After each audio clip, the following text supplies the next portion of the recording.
CHCI's Legacy Award honors a selected recipient for their lifelong dedication to public service and work to elevate the Latino community. With us to introduce this year's honoree are Representatives Nydia Velasquez and Lucille Roybal-Allard. It is my pleasure to recognize Congressman Jose Serrano with CHCI's Distinguished Legacy Award. I applaud his commitment and passion as a public servant for over 30 years. Jose's career in public service is truly commendable. As the most senior Hispanic Democrat in Congress, the longest-serving Puerto Rican in Congress, former CHCI chair, and known as the Dean of the Congressional Hispanic Caucus. Congressman Serrano's work symbolizes the sentiments of tonight's gala, our voice, nuestro poder. He has always been a champion for his constituents. Most notable are his values, legislative record, and accomplishments. Jose has never shied away from a good fight, whether it is immigration, standing for civil liberties, or defending our beloved Puerto Rico. Jose Serrano does not back down, and he does not give up. Yet, even as he fights for the causes he holds dear, he treats everyone with kindness, dignity, and grace. He has been a role model and an inspiration to so many. I am thrilled that my friend and colleague, Congressman Serrano, is receiving this year's Legacy Award. Representing one of the smallest districts in the country geographically, but consisting of one of the most populated and diverse communities, the South Bronx, Congressman Serrano's legacy and work is to be celebrated.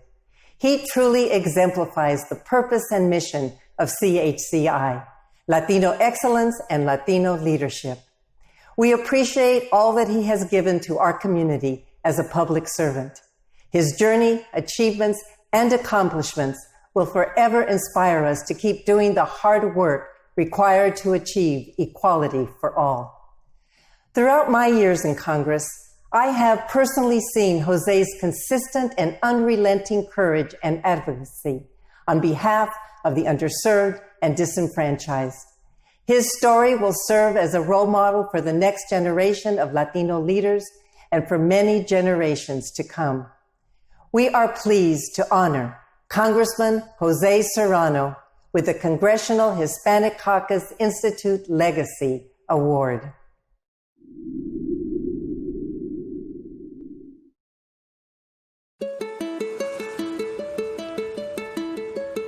I was born in Mayagüez, Puerto Rico, which is on the western part of the island.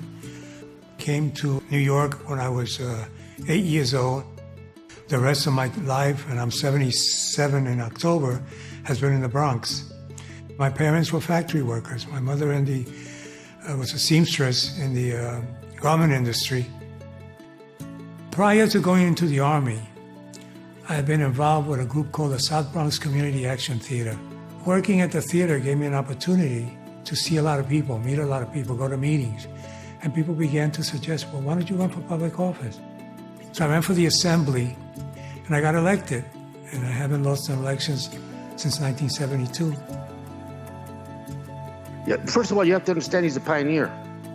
I mean, there was not a lot of Latino voices in Congress when he came in. And I think he took it upon not only to be a great defender and protector of Puerto Rico, but also to Latino community across this country. I think he's driven by that sense of service and that sense of responsibility. Jose is quite quiet, but he is relentless. He's a very proud Puerto Rican, and in every public policy that we enacted in Washington in the House, he made sure that Puerto Rico and the U.S. territories were included. And there's a lot that he did on his Appropriations Committee, making sure that after all the attacks on the legal aid, that it got funding, the census, and how important it is to our community. He defended that. One of the things I know, not only did he love Frank Sinatra and the New York Yankees, but he also loved the Bronx River. And he made a life career, really, in the Congress of the United States, making sure that river was clean. And he saw in his terms in Congress life come back. A couple of years ago, a beaver came back to the Bronx River. They named the beaver Jose. And the beaver Jose became very famous, even has a Twitter account. Today, families in the Bronx have the ability to go to the waterfront and enjoy the beauty because Jose Serrano got the resources to clean it up. So the work I've done on appropriations, I'm very proud of. But recently, we passed a bill that I sponsored on the floor to create the Museum of the American Latino. And someday, there's going to be, someday soon, an American Latino Museum, which puts forth everything that we stand for and everything we've accomplished in this country in sports, arts, literature, and politics, and so many other places. If you want to give me a going away present that I will cherish forever, give me El Museo. That'll be something. But seriously, when I think of my father in the military, when I think of all the Mexican Americans who have given so much to this country, this democracy exists because Latino played a major role in keeping it alive and gave of themselves and their blood. Thank you so much. To this day, people remember two things about me. They say, I remember you walking the streets without bodyguards, and I remember you running around the neighborhood. Not fast, but you always finished. And I thought that says a lot about my political career. Not the loudest, not the fastest, but getting to the finish line. I always wanted to be treated the same way. I never wanted anything given to me. I wanted the opportunity. When I got the opportunity, I would produce. And for some reason, I've been in public office 46 years. The legacy is going to be this, that one of the hardest things to do in politics is to be consistent. And Jose Serrano is consistent. The people of Bronx knew he cared greatly about them. That was his whole life, caring about the people he represented. He had the character to fight for those that he raised his hands to protect and defend. And when you talked to him, you knew the passion that he held for making sure that people in his district got a fair shake from their government and from their country. So I think the reason they kept re-electing him 2 years after 2 years after 2 years was because they knew he was for them, and he knew them, and he fought for them. And there was nothing phony about Jose Serrano. He is the real deal.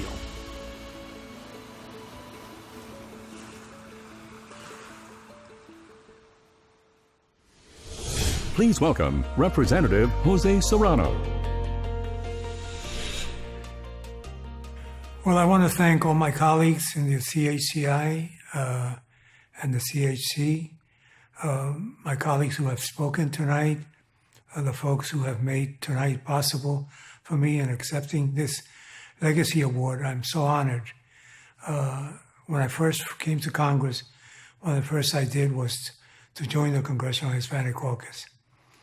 And at that time, there weren't too many of us, so it was like the next person up, which still holds today, but you didn't have to wait. So I pretty quickly became chairman of the caucus. And I'll always remember that there was a swearing-in ceremony with Salomon Ortiz from Texas and Ed Roybal from California. Ed Roybal being one of the founders of the caucus. And they saw me in. And that's a picture that I think Lucille Roybal Allard has in her office. I think I gave her a copy. And it's a great memory. And the caucus has always been that group that would always stand up for people who needed a voice. And just not for Latinos, because, when we advocated for better education, for better housing, for better health care, for better treatment in the military, that sprays around to everybody else. So we were doing it for everybody, while the newspapers might have thought, the media, that we were asking only for Latinos. So that's the work of the caucus, and the caucus has been just wonderful throughout the years. And I would recommend to all the newer members of the caucus that they study the history of the caucus, because there were many battles that we fought on immigration, on healthcare, on what is called the SNAP program now, food stamps. We also played a major role, and I'm glad that I played a role in it, in telling the rest of the Congress, it's not just 50 states. There are territories.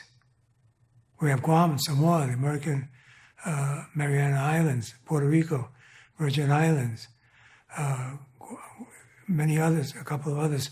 And so that made it possible to allocate dollars to the territories in a better way than was done in the past.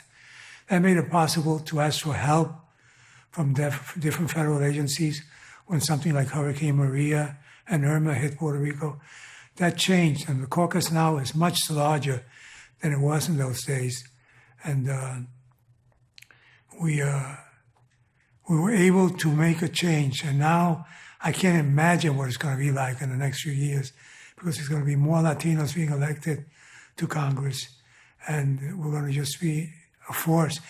And right at this time is when the continuation of the work that we started with Javier Becerra and Ileana Rosletnin and other people about the Latino Museum, the American Latino Museum, that is key.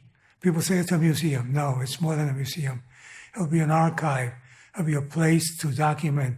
It'll be a place for people to take videotapes they have, movies they have, books they have, information they have. We want to know. We want to go out there and say, who was Rita Moreno and winning all those awards?